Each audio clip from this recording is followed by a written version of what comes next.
We are going to talk a little bit about HTML5 storage because in game development, this could be very useful if you want persistent data. And you can either do session variables or you can do local storage. The difference is session data is it allows you to share data amongst different pages during your web session.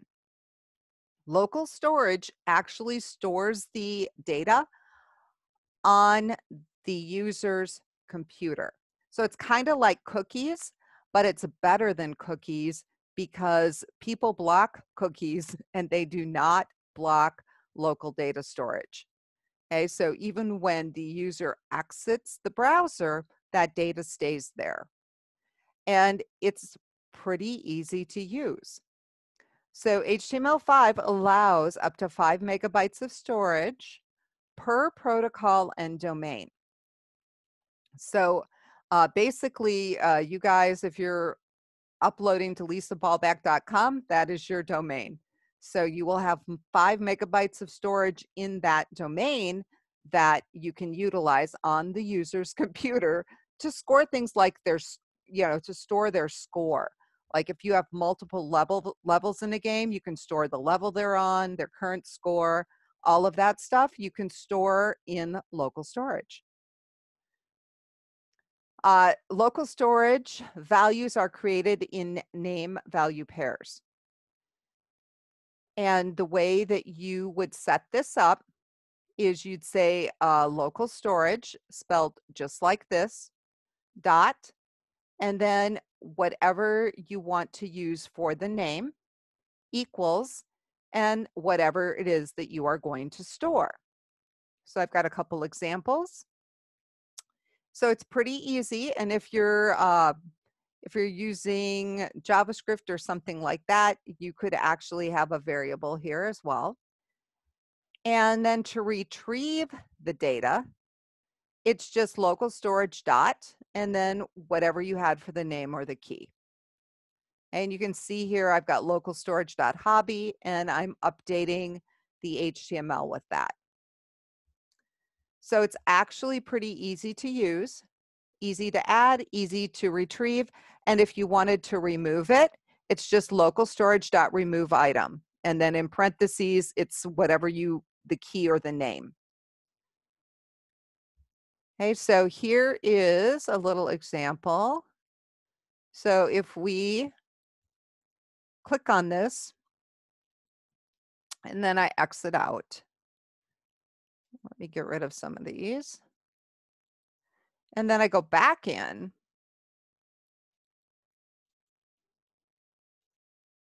Okay, you can see that it updated. It was 20 and then it went to 21.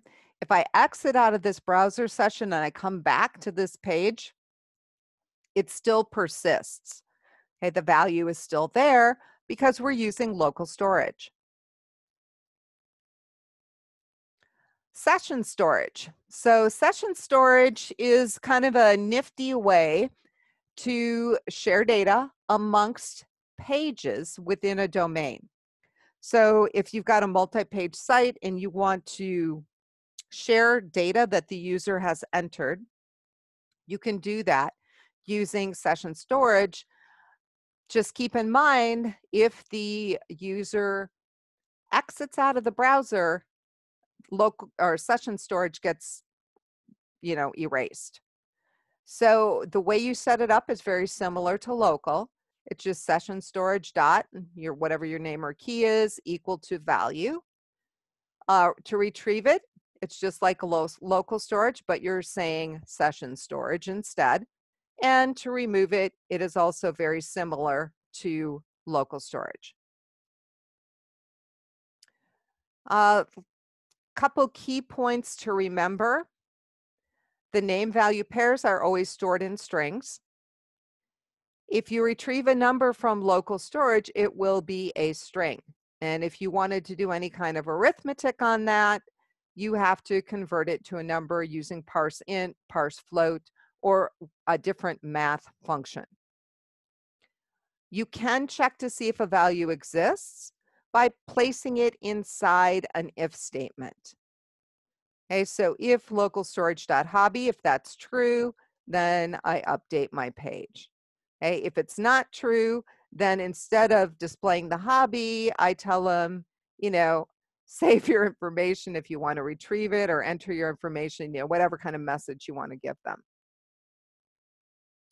So you, in your assignment, you will be creating a page with local storage, and then you will be saving that and creating another page with the same data and saving it to session storage. So basically it's one page, you're going to save the data two different ways.